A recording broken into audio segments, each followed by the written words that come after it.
4:17 a.m., Harris County, Texas. Federal agents surrounded a structure that did not appear on any hospital registry. No medical license, no accreditation, no oversight. Inside, refrigeration units hummed in darkness. What they found was not a clinic, it was a vault of human remains. 250 preserved human hearts, no documentation, no consent forms, no chain of custody. A Somali national would confess within hours, but the question that haunted investigators was darker. Where did the hearts come from? Hit like right now so this story reaches the people who need to see what was hidden behind false research claims. The facility sat on the eastern industrial edge of Houston, surrounded by shipping warehouses and trucking depots. For 3 years, neighbors reported refrigerated trucks arriving after midnight. No signage identified the building. No staff entered during daylight. Security cameras covered every approach. When local code enforcement attempted inspections, they were turned away with documentation claiming federal research exemptions. Those exemptions were fabricated. The FBI's Biological Crimes Unit received an anonymous tip in September 2025. A former employee described conditions inside that violated every protocol governing human tissue storage. The tip included photographs, rows of glass containers, hearts suspended in preservative solution, handwritten labels with codes, not names. No institutional review board approval, no bioethics oversight, no connection to any accredited research program. Agents began surveillance on October 2nd. They documented delivery patterns. Refrigerated trucks arrived from 3 cities: El Paso, San Antonio, and Laredo, all border regions. Manifests listed the cargo as medical supplies. Thermal imaging revealed the building's interior was maintained at 38 degrees Fahrenheit, commercial-grade morgue temperature. Financial records showed the facility received wire transfers from accounts in Mogadishu, Dubai, and Istanbul. Over 14 months, $18 million moved through shell companies registered in Delaware and Nevada. The amounts matched no legitimate medical research budget. EICE Homeland Security investigations joined the case on October 19th, when transaction analysis revealed connections to individuals on federal watch lists. 3 names appeared repeatedly in encrypted communications. One was Abdirahman Khalif Osman, a Somali national who entered the United States on a medical research visa in 2019. His credentials claimed affiliation with a Mogadishu hospital that ceased operations in 2017. The visa was fraudulent. He had been living in Houston under a false identity, operating the facility through a network of shell entities. The operation was not isolated. Agents traced similar facilities to Detroit and Minneapolis. Smaller operations, fewer specimens, but the same financing structure. The same encrypted communications. The same absence of regulatory compliance. Comment "Justice" if you believe every name in this network must be exposed. By November 8th, federal prosecutors had assembled evidence for simultaneous raids across 3 states. The scale required coordination between FBI field offices, ICE tactical units, and the Texas Department of Public Safety. U.S. attorneys in Houston, Detroit, and Minneapolis synchronized warrant executions. The operation was designated Cardiac Breach. Briefings took place in a secure facility outside Houston on November 14th. Maps covered the walls. Red markers indicated the primary target in Harris County. Blue markers showed 2 secondary locations: Detroit's Eastern Industrial Zone and a Minneapolis storage unit complex near the airport. Agents reviewed floor plans obtained through covert entry weeks earlier. The Houston facility had reinforced doors, a central refrigeration chamber, and a separate office wing with encrypted server equipment. Intelligence suggested Osman spent nights on site, sleeping in a back room. He was not expected to resist violently, but the presence of substantial financial assets meant flight risk was extreme. The tactical plan called for pre-dawn execution. Darkness, surprise, simultaneous breach at all 3 locations. FBI hostage rescue team members would lead entry in Houston due to the facility's fortified structure. ICE agents would secure the Detroit and Minneapolis sites. Texas Rangers would establish perimeter containment in Houston and coordinate with local law enforcement to prevent media leaks before arrests were completed. November 16th, 4:04 a.m. Agents assembled in staging areas 1 mile from each target. In Houston, 27 federal agents and 12 Texas Rangers moved into position. The air was cold, unusual for mid-November in southeast Texas. Fog rolled off nearby bayou, concealing the tactical convoy's approach. Engines idled low, no lights, no sirens. At 4:17 a.m., the order came through encrypted radios: execute. The battering ram struck the Houston facility's steel door with precision. The lock shattered. Agents poured inside, flashlights cutting through darkness. Federal agents, search warrant. The refrigeration hum was deafening. The central chamber was larger than surveillance suggested. Rows of industrial shelving units lined the walls. On each shelf, glass containers, hearts preserved in formalin solution. Each container bore a handwritten label, numbers and letters. No names, no patient identifiers, no hospital codes. Agents counted as they documented. 50 containers on the first row, 60 on the second. The numbers climbed. 250 total. Each heart carefully preserved, each one representing a human life. But whose? If this shocks you, hit like now and comment your reaction below.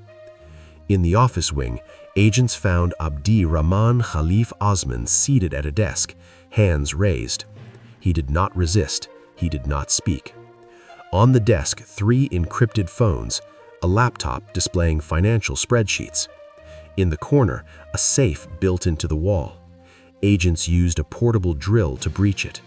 Inside, $470,000 in cash, bundled in plastic wrap, ledgers with coded entries, passports from Somalia, Kenya, and Turkey under different names, a handwritten list. The list contained 32 names, dates beside each. Cities: Ciudad Juárez, Matamoros, Reynosa, Tijuana, all border cities, all known human trafficking corridors. In Detroit, agents breached a warehouse near the riverfront at the same moment. 68 preserved organs, hearts, kidneys, livers, no documentation. A refrigerated truck was parked inside, engine running, ready for departure. The driver, a Kenyan national, was arrested attempting to flee through a rear exit. In Minneapolis, the storage unit contained 23 hearts and a mobile embalming station. A Somali man was found destroying documents in a barrel fire behind the units. Agents extinguished the fire and recovered partially burned shipping invoices.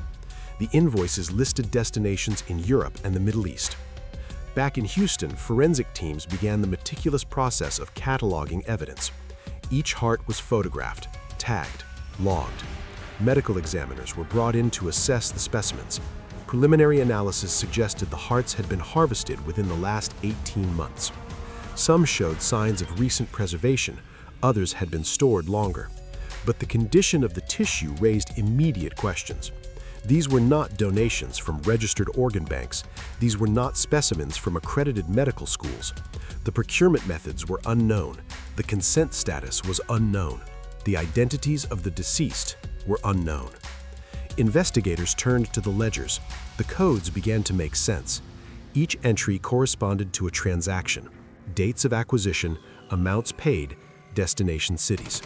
One entry read 37M-AB-14M-CJ-18K. Agents interpreted it as specimen 37, male, blood type AB, acquired March 14th from Ciudad Juárez, payment $18,000. Another, 82F-O-22-June 22-MT-22K. Specimen 82, female, blood type O, acquired June 22nd from Matamoros, payment $22,000. The prices varied based on blood type and organ quality. Rare blood types commanded higher payments. The operation was a market, human hearts as commodities. Type exposed if you want every detail of this network dragged into the light. The encrypted phones yielded critical intelligence. Once forensic analysts bypassed security protocols, messages appeared in Somali, Arabic, and English. Communications with buyers in Saudi Arabia, Qatar, and the United Arab Emirates. Wealthy clients seeking organs outside legal transplant systems. Messages discussed rare inventory, expedited shipping, and discretion guaranteed.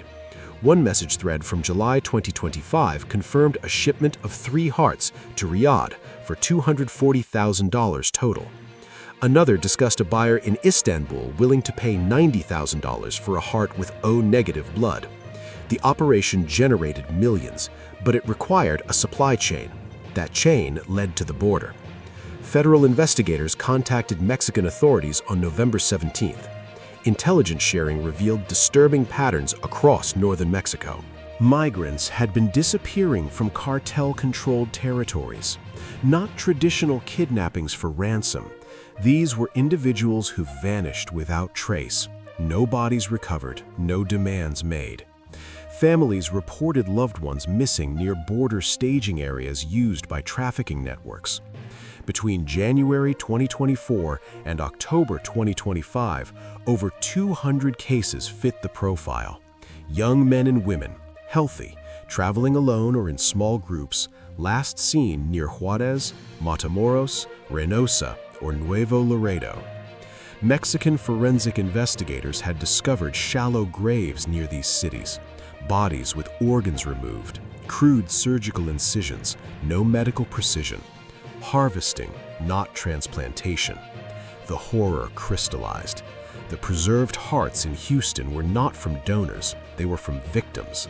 Migrants attempting to cross into the United States, vulnerable, undocumented, invisible. Cartels had expanded beyond drugs, weapons, and human smuggling. They had entered the organ trade. The system worked like this. Step 1. Kidnap migrants in cartel territories near the border. Step 2. Harvest organs using crude surgical methods. Step 3. Sell to networks like Osman's operation. Step 4. Transport the organs north across the border in refrigerated trucks disguised as medical supply shipments. Step 5. Store them in facilities like the Houston warehouse. Step 6. Ship them internationally to wealthy buyers.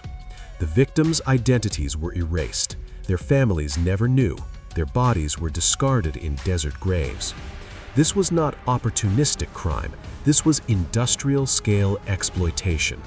Share this video so more people understand what's happening at the border. Abdi Rahman Khalif Osman was interrogated on November 17th at the FBI field office in Houston. Initially, he invoked his right to silence, but when presented with evidence linking him to the Mexican cartel operations, he began to speak. His confession, delivered through a translator, detailed a network that spanned continents. Osman admitted he had been recruited in Mogadishu in 2018 by intermediaries connected to Gulf state buyers seeking organs outside legal channels. He was offered funding to establish a storage and logistics operation in the United States. His role? Procurement coordination and international shipping. He did not harvest the organs himself. That was handled by cartel-affiliated operatives in Mexico. His task was to receive, preserve, and distribute. He confirmed the 32 names in the ledger were victims, migrants whose organs had been harvested and transported to his facility.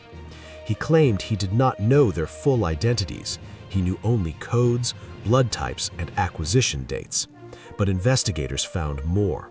On Osman's laptop, deleted files were recovered. Photographs, migrants alive, standing against walls, each holding a number card. The photographs were identification records, proof of inventory, proof the victims were alive before harvesting. Facial recognition analysis matched 3 of the individuals to missing person reports filed in Mexico and Central America.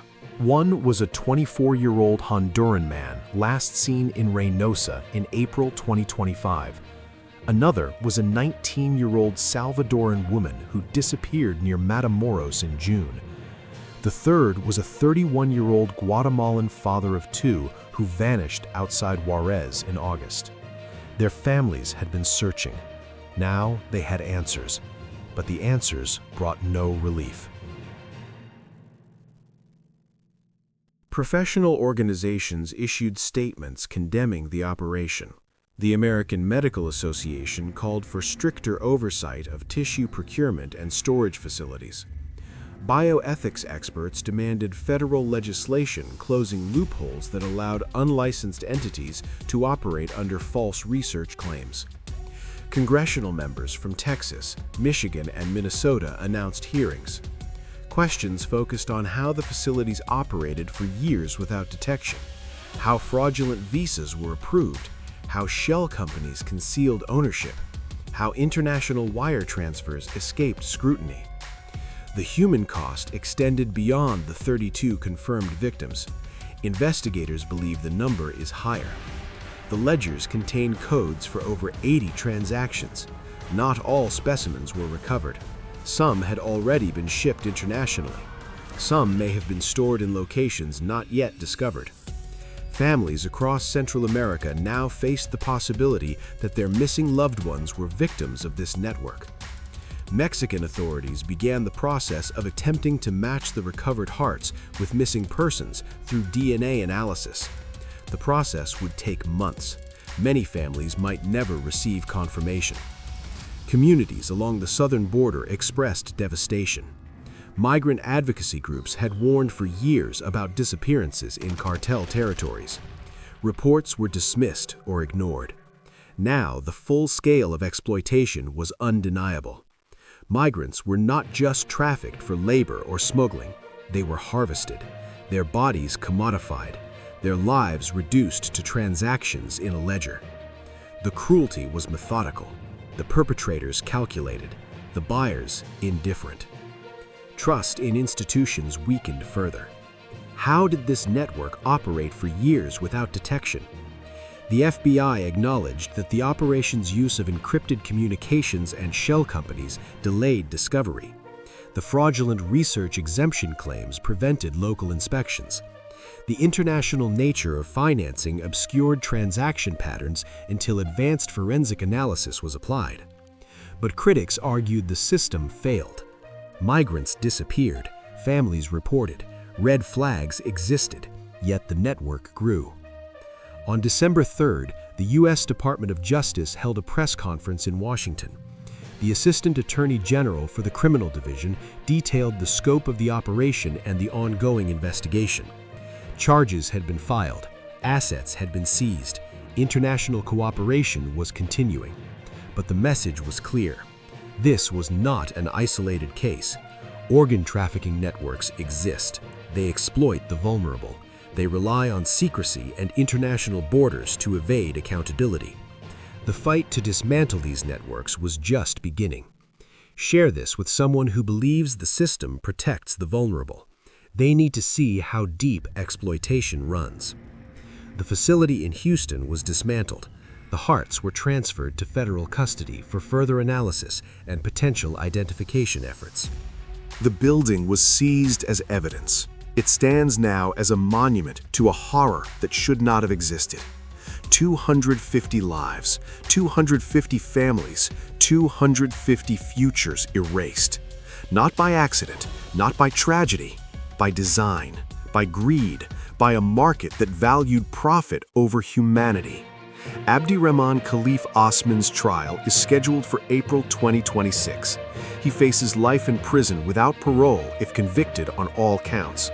His co-conspirators await trial in federal facilities across the country. Extradition efforts for international buyers continue, but justice delayed is justice uncertain. The victims remain nameless in many cases. Their families remain in anguish. The system that allowed this to flourish remains vulnerable.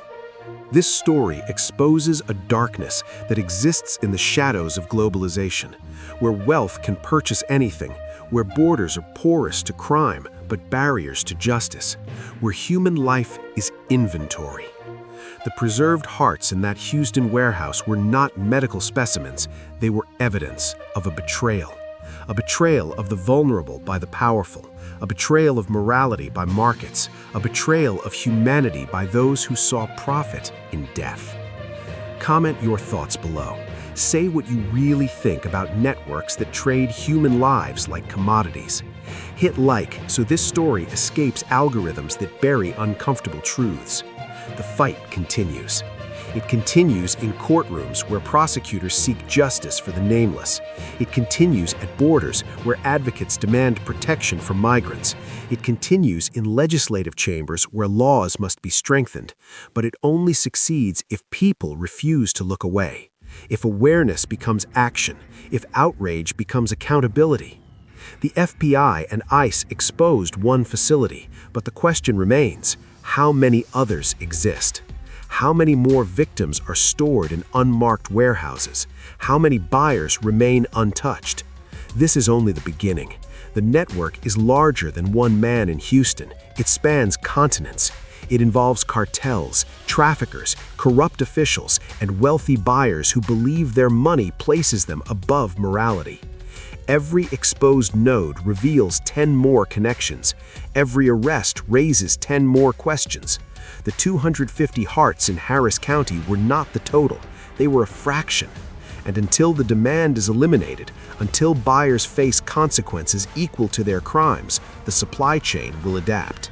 It will move. It will hide, but it will not stop. Not unless people like you demand it stops. Your engagement matters. Your awareness matters. Your refusal to accept this as inevitable matters.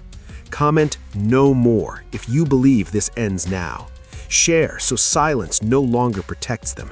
Hit subscribe so you don't miss what happens next in this investigation. The fight continues, and it needs you to speak. Because somewhere right now, another truck is crossing the border, another warehouse is operating in darkness, another family is searching for someone who will never come home.